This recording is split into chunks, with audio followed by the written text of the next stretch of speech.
No Talent Dupri had a competitive match with Ivy Nile and won somehow. No, actually, she won with fucking, what was it, an ankle lock or some shit? Yes.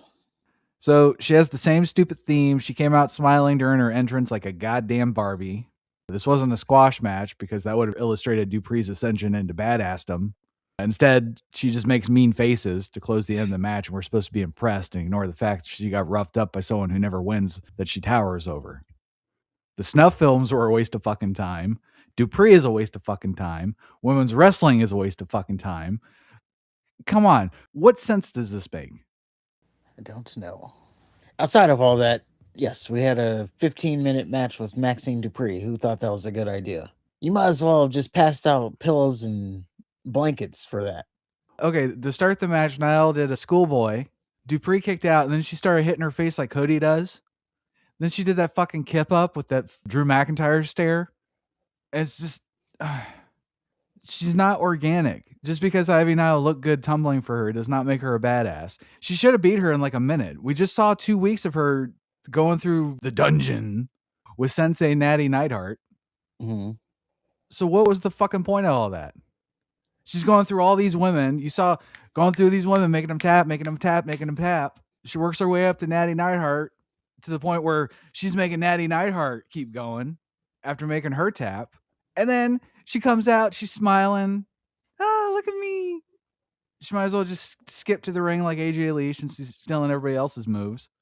And she has a 50-50 match for the most part with Ivy fucking Nile, who she's a foot taller than.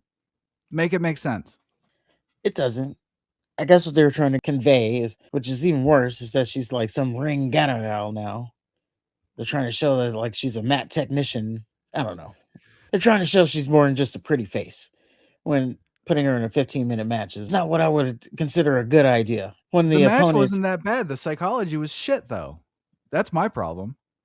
oh, I didn't pay that Especially close if you're gonna attention. waste our time with those fucking snuff films for the past 2 weeks. Like, why are we gonna get invested in that shit? What was the point of that? Yeah, I didn't pay that close attention. I'm like, how long is this damn match? What is going on here? Like, why are these two wrestling for so long? Like, Well, I it's get it if you put to your her. point. It shouldn't have been that long. It should have been 3 minutes. Ivy Nile should have went in. She should have like done the face push things. Dupree should have slapped the shit out of her, slammed her to the mat, put her in the ankle lock. That's it. Be a badass. Nobody needs to have fucking equal time. If you're not gonna fucking tell a story on TV, tell a story in the ring. Yes. And then my thing is like, if you're trying to put her out like this mat technician, don't have it be with Ivanile. Put Bailey in the ring with her. Yeah, Bailey's going to take another loss, but that's what I Bailey does. athletically, I didn't think the wrestling itself was that bad. Well, I'm not saying the wrestling was bad. I'm just saying the fact that it's Ivy Nile and Maxine Dupri in a 15-minute match. Like, if you're going to do that, put her in with a better dance partner. So at least the match itself has someone else we care about. So then we can either get behind Maxine or not. And you can hear the crowd. They didn't react at all because who cares about Ivy Nile? No shit. She never wins. Like, you might as well have been wrestling a pillow in there for, That's well, another thing. She's a badass now, and she's wrestling somebody who never wins, and it takes her 15 minutes to beat her. yeah. It just doesn't make any sense. Later, Tozawa and Otis had a commercial interview. Otis said he's going to shut Gunther up if he doesn't watch his mouth. Like, is this a fucking joke? I told you, Otis is badass.